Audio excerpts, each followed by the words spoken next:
안녕하세요. 이 책 좀 읽어보세요. 이건 무슨 책이죠? 통일교에 대해서 소개하는 책이에요. 뭐? 통일교 사이비 아니야? 에이 재수없어.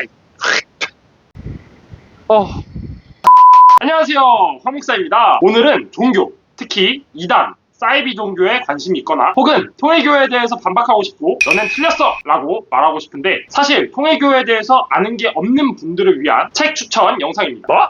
통일교 사이비 아니야? 워워 진정하세요. 오늘 소개해드릴 책들은 종교를 떠나서 한 번쯤은 읽어볼 가치가 있는 그런 책들입니다. 평소 인문학을 좋아하시는 분들이라면 분명 재밌게 읽을 거라고 장담합니다. 자, 바로 첫 번째 책입니다. 첫 번째 책은 통일교를 선택한 사람들입니다. 사실 제목만 보면 또 사이비 종교가 불쌍한 사람들 꼬시려고 이상한 책 만들어서 파는구먼 이라고 생각할 수도 있습니다. 하지만 이 책은 재미없게 종교적인 얘기만 하거나 무지성으로 통일교를 찬양하는 그런 책이 아닙니다. 통일교인이 아닌 사람도 누구나 쉽고 재밌게 읽을 수 있는 그런 책입니다. 통일교는 한국에서 시작된 신흥 종교지만 한국보다 일본, 미국 등 해외에서 더 유명한 사실을 알고 계신가요? 신기하지 않습니까? 아무래도 서양은 본인들이 동양보다 조금 더 잘났다는 그런 우월주의가 있잖아요. 그래서 인종차별도 심하고, 그런데 이 한국이라는 조그만 나라에서 시작된 신흥 종교를 외국인들이 믿는다는 게 쉬운 일은 아니잖아요. 그래서 이 외국인들은 도대체 왜 이 통일교를 선택했는지 그 사람들의 이야기를 전해주는 그런 책입니다. 이렇게 얘기하면 에이 그 사람들이 어디가 모자라거나 부족한 사람들이겠지 라고 생각하실 수도 있어요. 하지만 이 책에 나오는 사람들은 하버드대 학생들, 명망이 있는 대주교, 세계적인 과학자, 심지어 한나라의 원수 등 평범한 사람들이 아니라 모두 배우고 똑똑한 사람들입니다. 여기까지 들으면 의문이 드실 거예요. 아니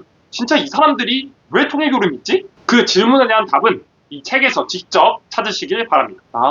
두 번째 추천하는 책은 바로 문선명 총재의 자서전인 평화를 사랑하는 세계로 문선명 총재의 자서전인 평화를 사랑하는 세계인으로 라는 책입니다. 여러분 만약에 2024년 현재 아프리카 어느 이름도 모르는 한 나라에서 온 어떤 사람이 한국 청년들에게 새로운 비전과 가치관을 제시하고 서울대, 고려대, 연세대 이런 대학교 학생들이 그 사람을 믿고 따라간다고 하면 어떨 것 같나요? 에이 말도 안 돼 라고 생각하실 겁니다. 그럼 이건 어떤가요? 1920년 일본에게 지배받던 보잘것없는 대한민국이라는 나라에서 태어난 한 청년이 당대 최강국인 미국인들에게 새로운 비전과 가치관을 제시하고 미국의 하버드, 스탠퍼드 등 유명 대학교 학생들이 그 사람을 믿고 따르며 미국인들이 선정한 올해의 인물에 뽑힌 한국인이 있다고 하면 어떨까요? 아까 얘기보다 더 비현실적이라고요? 그런데 실제로 그런 삶을 산 분이 있습니다. 그분이 바로 문선명 총재님이십니다. 문선명 총재는 대한민국에서는 통일교의 교주로 더 잘 알려져 있습니다. 하지만 전 세계적으로 보면 이분은 한 종교의 수장이라기보다는 세계적인 평화운동가, 공산주의 반대 운동가로 더 잘 알려져 있습니다. 여러분이 마음을 열고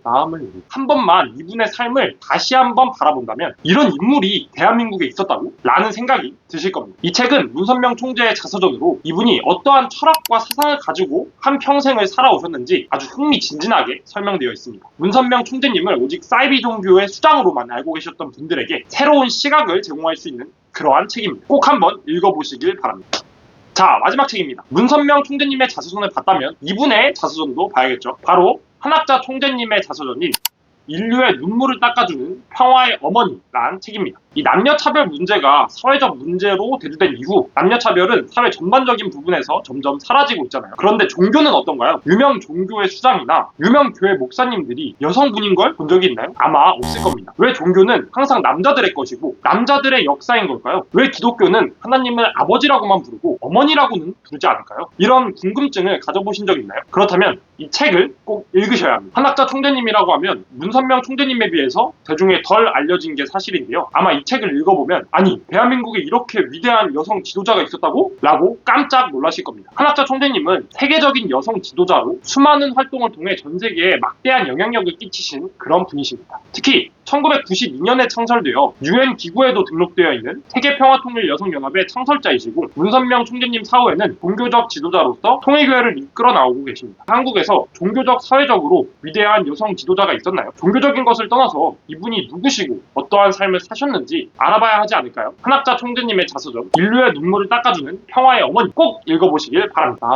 네, 책 추천은 여기까지입니다. 그런데 잠깐 여기까지 영상을 보고 계신 분이 있다면 진짜로 통일교에 대해서 관심이 있으신 분일 겁니다. 이런 분들에게 딱 맞는 책이 한 권 있는데요. 바로 원리강론입니다. 원리강론은 통일교회의 가장 뿌리가 되고 핵심이 되는 그런 책입니다. 통일교회의 성경이라고도 할 수 있어요. 통일교회에 대해서 정말 제대로 알고 싶다, 통일교회가 추구하는 사상과 가치관이 뭔지 궁금하다라고 한다면 이 원리강론은 무조건 읽어야 됩니다. 그런데 이 책은 종교인, 특히 기독교인이 아니면 읽기 어려울 수도 있어요. 원리강론이 성경을 베이스로 쓰여졌기 때문에 어쩔 수 없이 성경의 내용을 어느 정도 알아야지만 이해할 수 있을 겁니다. 사실은 저도 그럼에도 이 책을 도전해보고 싶은 분이 있다면 강추드립니다. 자, 지금까지 통일교회를 궁금해하시는 분들에게 추천드리는 책 3권에 대해서 알아봤습니다. 여러분, 속는 셈 치고 한번 읽어보세요. 생각보다 재밌고, 생각보다 신선하고, 생각보다 놀라운 이야기들을 만나보실 수 있을 겁니다. 그럼 지금까지 황 목사였습니다.